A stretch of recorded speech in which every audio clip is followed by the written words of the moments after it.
भारतीय राजव्यवस्था में आइए अब समझते हैं इसके अगले अध्याय संविधान में संशोधन को। भारतीय संविधान के अनुच्छेद 368 के तहत संविधान में संशोधन से संबंधित निम्न दो प्रक्रियाओं का उल्लेख किया गया है, जो इस प्रकार से हैं। पहला, विशेष बहुमत द्वारा, और दूसरा, संसद के विशेष बहुमत एवं राज्य विधान मंडलों की स्वीकृति से संशोधन। आइए इन्हें संक्षेप में समझते हैं। विशेष बहुमत द्वारा संसद के प्रत्येक सदन द्वारा कुल सदस्यों के बहुमत तथा उपस्थित और मतदान करने वाले सदस्यों की 2/3 बहुमत से पारित विधेयक। संसद के विशेष बहुमत एवं राज्य विधानमंडलों की स्वीकृति से संशोधन।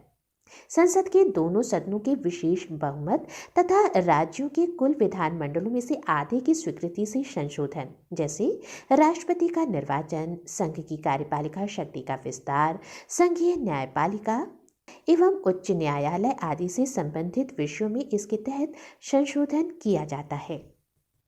ध्यान देने वाली बात ये है कि उपर्युक्त प्रक्रियाओं के अतिरिक्त संसद संविधान के कुछ उपबंधों को विधान बनाने की सामान्य प्रक्रिया से बदल सकती है।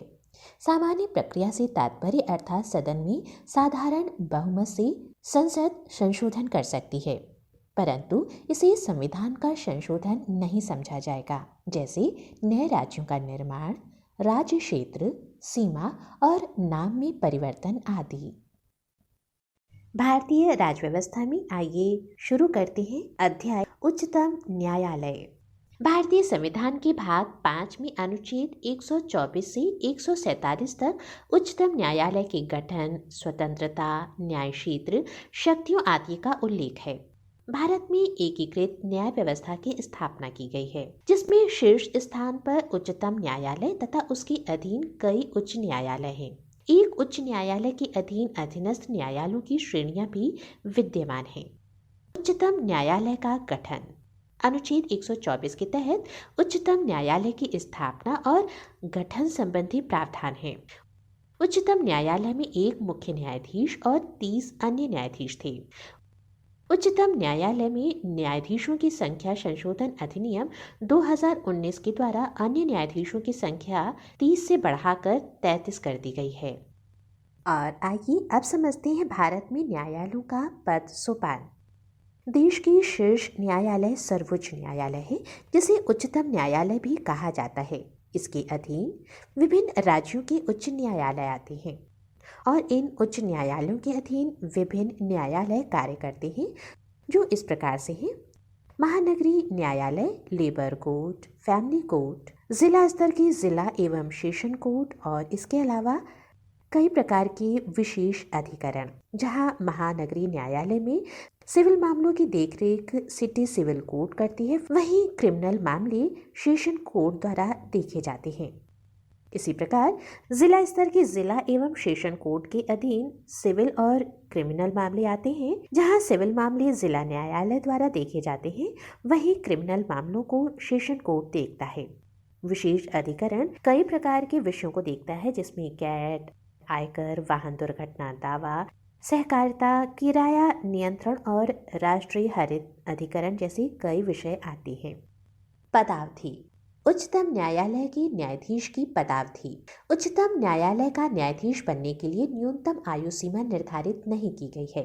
हालांकि अवकाश ग्रहण करने हेतु अधिकतम आयु 65 वर्ष है।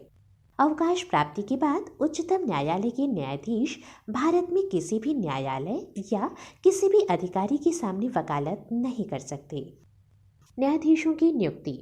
उच्चतम न्यायालय के मुख्य न्यायाधीश की नियुक्ति राष्ट्रपति करता है। वहीं अन्य न्यायाधीशों के मामले में मुख्य न्यायाधीश से सलाह के बाद राष्ट्रपति उनकी नियुक्ति करता है। न्यायाधीशों की योग्यताएं। पहला, वह भारत का नागरिक हो। दूसरा, वह किसी उच्च न्यायालय का या किसी ऐसे 2 या अधिक न्यायालयों का लगातार कम से कम 5 साल के लिए न्यायाधीश या किसी उच्च न्यायालय या ऐसे 2 या अधिक न्यायालयों में लगातार 10 वर्षों तक अधिवक्ता रहा हो। और तीसरा, या राष्ट्रपति की दृष्टि में कानून का उच्च कोटि का ज्ञाता हो। उसकी शपथ। राष्ट्रपति उच्चतम न्यायालय के न्यायाधीशों को पद एवं गोपनीयता की शपथ दिलाता है। न्यायाधीश की वेतन एवं भत्ते। संसद द्वारा उच्चतम न्यायालय के न्यायाधीशों को वेतन, भत्ते आदि का निर्धारण समय समय पर किया जाता है। वर्तमान में मुख्य न्यायाधीश का वेतन प्रतिमाह 2,80,000 रुपये और अन्य न्यायाधीशों का वेतन 2,50,000 रुपये प्रतिमाह है। इसके अलावा अन्य भत्ते भी प्रदान किए जाते हैं। न्यायाधीशों की पद मुक्ति।